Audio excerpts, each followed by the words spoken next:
کوششیں بھی شامل ہوں گی، لیکن اس کے ساتھ کہا گیا ہے کہ کمیٹی نے دہشت گردی کی حالیہ لہر اور اس کے ساتھ کہا گیا ہے کہ جو سارے دہشت گرد ہیں ان کے حوالے سے بھی بات کی ہے، لیکن اس ضمن میں جو خاص بات ہے وہ یہ اندیا دیا ہے کہ یہاں پر کمیٹی نے بڑھتی ہوئی نفرت انگیزی، معاشرے میں تقسیم، درپردہ اہداف کی آڑ میں ریاستی اداروں ان کی قیادت کے خلاف بیرون اسپانسر زہریلا پراپیگنڈا سوشل میڈیا پر پھیلانے کی کوششوں کی شدید مذمت کی ہے، اور کہا ہے کہ اس سے قومی سلامتی وہ متاثر ہوتی ہے۔ تو اس جو یہ خاص ایک پیراگراف ہے، اس سے لگتا ہے کہ تحریک انصاف کے جو سوشل میڈیا ایکٹیوسٹ ہیں، جو اسٹیبلشمنٹ کے سیاسی رول پر تنقید کرتے ہیں، ان کے خلاف گھیرا تنگ کیا جائے گا، اور اب جو باقاعدہ آج کل ان آفیشل جن کو نمائندے کہا جاتا ہے، ایک وقار ستی ہیں، وہ جیو سے ان کا تعلق ہے، اور انتہائی مطلب ہے کہ میں الفاظ نہیں دہرانا چاہتا، انتہائی گھٹیا سطح کی شخصیت ہے۔ اب وہ کہتے ہیں عام خبر، یہ اب حکومتی بھی ذرائع ہوتے ہیں اور ظاہر ہے ان کی اسٹیبلشمنٹ کے بھی ذرائع ہوتے ہیں۔ گزشتہ چند ماہ سے ریاست، ریاستی اداروں، عسکری شخصیات کے خلاف جھوٹا، من گھڑت اور بے بنیاد پراپیگنڈا کرنے والے ہو جائیں تیار۔ حکومت اور ریاست نے ایسے ملک دشمن عناصر کے خلاف جنگی بنیادوں پر قانونی کارروائی کرنے کا فیصلہ کیا ہے۔ اب کسی سے کوئی رعایت نہیں برتی جائے گی۔ اب یہ سارے لوگ جو ہے جو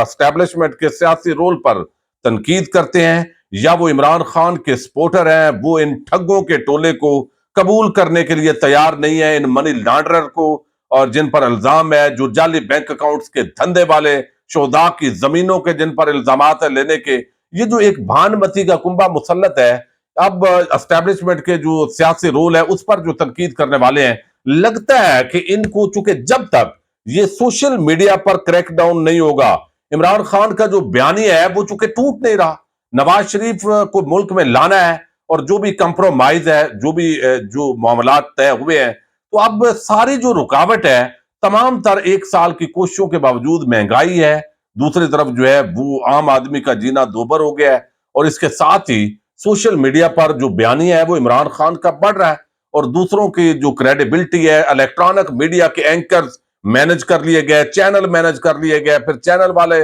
ایک جو 2-3 چینلز کا مالک ہے اس کو نگران وزیر اعلیٰ بنا دیا، پھر ایک اور بڑے جو صحافی ہیں ان کے بھائی کو وزیر اطلاعات پنجاب میں بنا لیا، اسی طرح نجم سیٹھی کو پی سی بی کا بنا لیا۔ تو نوازنے کے باوجود جو عوام ہے اوورسیز پاکستانی اور پاکستان کے اندر، وہ عمران خان کے بیانیے کے ساتھ ڈٹے ہوئے ہیں، اور اسٹیبلشمنٹ اور موجودہ حکومت کے لیے یہ بڑی پریشانی کی بات ہے۔ تو لگتا ایسے ہے کہ اب ان سب کو ملک دشمن شاید ڈکلیئر کر کے صرف محب وطن اس ملک میں یہ پی ڈی ایم کا ٹولہ رہ جائے، اور چند ہمارے دیگر اداروں کے اندر جو کردار ہے، اور چیف جسٹس عمر عطا بندیال جو ہے ان کو مزید پریشر بڑھایا جائے گا، سیاسی بیانیہ بنایا جائے گا، اور یہ اس کے اندر اندیا دیا گیا۔ لہذا یہ جو اس اعلامیے کا دوسرا رخ ہے یہ خطرناک بھی ہے، اور ہو سکتا ہے تحریک انصاف نے جو فواد چودھری صاحب نے مثبت رد عمل کا اظہار کیا ہے کہ بڑا زبردست ہے، اور یہ مٹھائیاں واپس بھی جو ہے وہ کرنی پڑ سکتی ہیں تحریک انصاف کو بھی، حالانکہ پہلے نون لیگ والے یہ مٹھائیاں جو ہے وہ اکثر واپس کرتے ہیں۔ اب ایک اور بڑی خبر ہے، اور خبر یہ ہے کہ چیف جسٹس عمر عطا بندیال جو ہے، جب اطہر من اللہ صاحب کا اختلافی نوٹ آیا ہے، اور یہ تفصیلی نوٹ ایسے لگ رہا ہے یہ نوٹ نہیں ہے جیسے وہ پوری کاروائی کے اندر بیٹھے رہے ہیں، بلکہ میں سمجھتا ہوں کہ یہ اس کے اندر بڑے جو ہے وہ کمی ہے، لیکن بہرحال وہ جج صاحب ہیں، ہم سے زیادہ بہتر جاننے والے ہیں کہ انہوں نے کیا کیا ہے۔ لیکن اس وقت جو ہے صورتحال یہ ہے کہ چیف جسٹس عمر عطا بندیال کے استعفے کا مطالبہ ہو رہا ہے۔ یہ کون کر رہا ہے؟ اشتہاری مجرم نواز شریف۔ یعنی اندازہ کریں، ایک مجرم اشتہاری جب اس ملک کے آرمی چیف کی تعیناتی کا فیصلہ کرے گا اور وہ نون لیگ والے بتائیں گے، تو آخر کون سی عزت اور وقار رہ جائے گا؟ تو یہ اگر سوال اٹھائیں گے تو پھر آپ کو اٹھا لیں، یعنی اس طرح کی جو دھمکیاں ہیں نون لیگی جو صحافی ہیں وہ دینے لگ پڑتے ہیں اس وقت، ان کے ہاتھ میں وہ جیسے اس طرح باندر کے ہاتھ میں ہوتا ہے، ایسے بعض لوگ مزید آگ لگانے میں لگے ہوئے ہیں۔ اب یہاں پر جو ہے وہ صورتحال یہ ہے کہ مطالبہ یہ ہے کہ جناب چیف جسٹس صاحب، اب آپ کے خلاف سارے ججز نے کر دیا، آپ نے مس کنڈکٹ کر دیا، لہذا آپ استعفیٰ دے دیں تاکہ میاں صاحب جو ہے اس ملک میں آسانی سے ہیں، اور ان کے جو ججز ہیں سو کالڈ وہ ان کو تحفظ فراہم کریں۔ اب یہاں پر ایک جو ہے وہ کیا گیا ہے۔ یہاں پر چیف جسٹس عمر عطا بندیال کے خلاف ایک سپریم جوڈیشل کونسل کے اندر درخواست دلوائی گئی ہے، اور یہ جو درخواست ہے اس کے اندر ایک وکیل ہے راجہ سبتین خان، ان کی طرف سے یہ شکایت درج کروائی گئی ہے کہ پنجاب خیبر پختونخوا انتخابات کیس کی بنیاد پر جو ہے وہ یہ شکایت ہے کہ جناب آج خود نوٹس سے سپریم کورٹ متنازع ہوئی ہے۔ زبان زد عام ہے کہ چیف جسٹس نے عدلیہ میں گروپنگ کر رکھی ہے۔ چیف جسٹس نے گروپنگ مد نظر رکھتے ہوئے بینچ تشکیل دیا تاکہ فیصلہ اکثریت سے حاصل کیا جا سکے، اور پھر یہ ہے کہ چیف جسٹس مس کنڈکٹ کے جو ہے وہ مرتکب ہوئے ہیں، ان کو فوری طور پر جو ہے وہ برطرف کر دیا جائے۔ لیکن یہ جو پورا معاملہ ہوتا ہے اصولی طور پر یہ چیف جسٹس کے ہاتھ میں ہوتا ہے، اور اس کی وجہ یہ ہے کہ قانونی لحاظ سے جو قانون اور رولز ہیں وہ اس نقطے پر خاموش ہیں۔ اگر چیف جسٹس پاکستان کے خلاف شکایت یا ریفرنس آتا ہے تو سپریم جوڈیشل کونسل کا اجلاس کون طلب کرے گا؟ اس معاملے کے اندر رولز اور قانون جو ہے وہ خاموش ہے، لیکن سپریم جوڈیشل کونسل کا اجلاس جو ہے وہ طلب نہیں ہوا۔ ثاقب نثار کے خلاف بھی اس طرح کی جو درخواستیں ہیں وہ دی گئی تھی۔ ایک صحافی ہیں سبی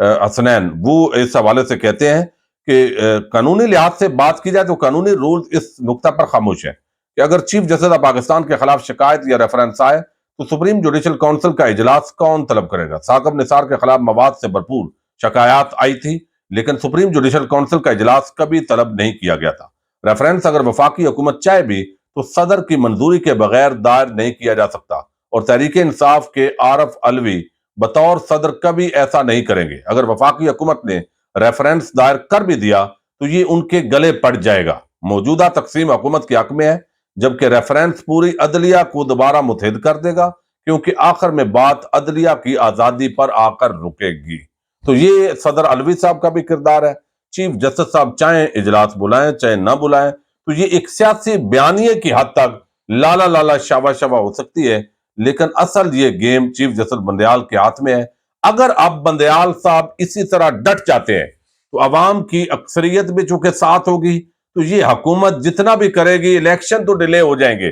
لگتا یہ ہے کہ 14 مئی کو الیکشن نہیں ہو رہا ہے، بالکل ایسے ایک واضح جب ادارے تعاون نہیں کر رہے، کنٹیمپٹ آف کورٹ لگے گی، جو بھی لگے گا وہ اس کو برداشت کریں گے، اور سیدھا اس آپریشن کے اعلان اور اعلامیے کے اندر یہ جو الفاظ ڈالے گئے یہ بڑے معنی خیز ہیں، اور یہ مدد فراہم کریں گے ان کو سپریم کورٹ آف پاکستان کے اندر۔ اور پھر سپریم کورٹ کے جو اندر ججز ہیں وہ پوری طرح ایسے لگ رہا ہے کہ وہ سہولت کاری دانستہ یا نہ دانستہ طور پر اس پورے معاملے کے اندر کر رہے ہیں، لیکن دیکھتے ہیں آنے والے دنوں کے اندر کیا ہوتا ہے۔ اجازت دیجیے گا، اللہ حافظ۔